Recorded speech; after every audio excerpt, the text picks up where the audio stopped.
if I know this. Yes, Mr. Sadat, there's one more thing I wanted to ask you about. I've heard your wife has spoken of this mark in your head as where evidence of your prayer life. Because of the prayers. Yes. Now, we Christians think of Muslims as repeating prayers, but I get the impression that you pray spontaneously to God, don't you, too? 5 times a day. I see. When you pray that way, do you pray stated prayers, or do you sometimes just tell God whatever on your heart? Well, there is a certain movement that one makes in prayer, as you know. You don't pray, for example, as you walk down the street or anything. You feel that you must be in a position of reverence. Well, you can have this, but those 5 prayers are compulsory. And oh, yes. But you make quite a bit of praying during the night, though, too, don't you? Yes, you can do it whenever you can, whenever you would like to do it, or you have the time to do it. Do you pray in your own words, or can you pray in your own words, or must you use stated prayers? These are, as I told you, we recite Quran. Everything we say in the prayer is from Quran. I don't know if you're aware of how much ignorance there is about the Muslim religion among us Christians. But I grew up as a schoolboy thinking of Allah as a very vindictive, cruel Muslim deity who just rewarded with instant paradise the Muslim who died putting us infidels to the sword. So I almost felt as if there was a bounty on my head. Right. You see, this has started with the Crusades. It has a background. Oh, yes. Every part of us condemns the other as infidels. The Christians accuse the Muslims as infidels, and the Muslims accuse the Christians as infidels. No. Quran is here. I had a very interesting discussion with Chancellor Schmidt, the Prime Minister of West Germany. He is a very cultured and learned man. Mm-hmm. And he also asked, and when I told him what is in Quran, really he was very astounded. The only difference between Christianity and Islam is this. In Quran we say this: God has taken Christ to heaven. I say. He was not killed. A man in his imitation was killed. In Islam, we don't want, we were told here that Christ has been elevated to God and and he has not been killed or crucified, but an imitation of him. This means that we have great estimation to Christ to the extent that God didn't permit his crucifying, but took him to heavens. I guess this is the crux of our difference then, isn't it? Because for us, his death was atoning for our sins, you see, so that's why the cross is the symbol of our faith. So we disagree on that area. Do you believe that Christ is coming back? It is stated in our Quran, before the day everyone will recognize Christ. Is that right? Yeah, in Quran. I wish you would just tell me what you think of God, how you see God, not as the cruel, vindictive deity that we thought of him as. In fact, I didn't know quite until recently that Allah is the name for God, and that even the Christians in your country worship the same. I mean, they have the same name, Allah. Yeah, yeah.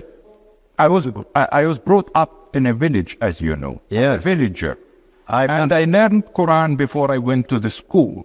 You were asking how we envisage God. In spite of my knowing Quran and learning Quran, the man who have opened really the doors of faith for me in the cell 54 is an American author called Lloyd Douglas. Oh, yes. He's a Christian minister. Right? Uh-huh. Yes. He started to learn medicine, and then after that he left, and he became a priest. And wrote the robe, too. The robe, but read magnificent obsession for him. Oh, yes. Anyone who doesn't have faith will have it at all, at once. And this man has taught me faith. Isn't that marvelous? Well, just tell us a little bit about your experience in Cell 54, would you? Well, it is a very hard experience because suddenly you found yourself between four walls, no book to read, no radio to hear the news, no newspaper to do, except just in a cell like this. And for 1 year and a half, before they permitted us to have newspapers and books. When we were permitted these books, fortunately, the first book I read was Magnificent Obsession of Lloyd Douglas. Oh, is And that right? continued after that in the same line. In the Cell 54, I found myself. I found myself, and I found that through love, I can do miracles. Through hatred, I am impotent. In fact, I think the expression you used was, my heart was taken over by the love of the Lord of the universe. Right? Right? And let me tell you this. The most happiest 6 months that I lived or ever to live were the last 6 months in the cell. Well, now, when you said your heart was taken over by the love of the Lord of the universe, was this something that just sort of oozed in on you, or did it happen in a particular time? No, it is part of my nature, but I couldn't recognize it before I was put in the cell. Let me tell you this. In two places you will find yourself, either in prison or in war. You will find your true self. I found my true self because out of prison, like any other one, and because of this civilization, material civilization, and the man's needs, and so one is always preoccupied. He didn't have the time to meditate or to live inside himself. In the cell, you are either you learn to live inside yourself, or you will become mad, because in four walls with nothing to do. So I found myself.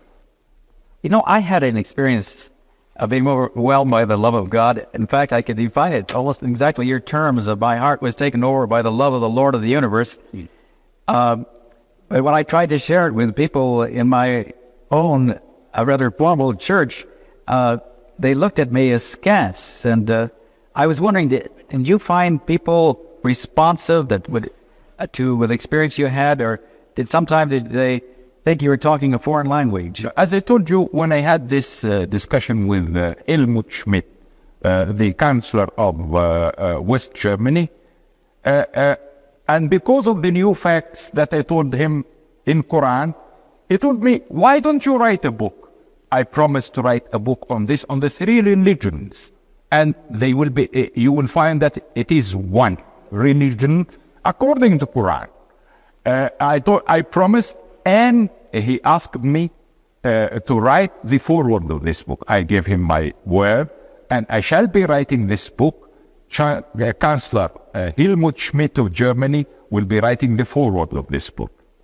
Well, what happened as a result? You discovered there in the cell, I think you said that God wasn't just someone way up there, but he became your personal friend.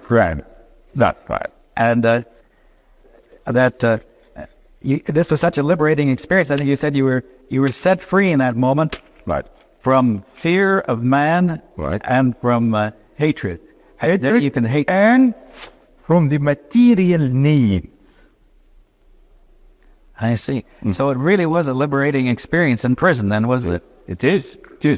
And as I told you, in two places only you can find yourself, either in prison or in war.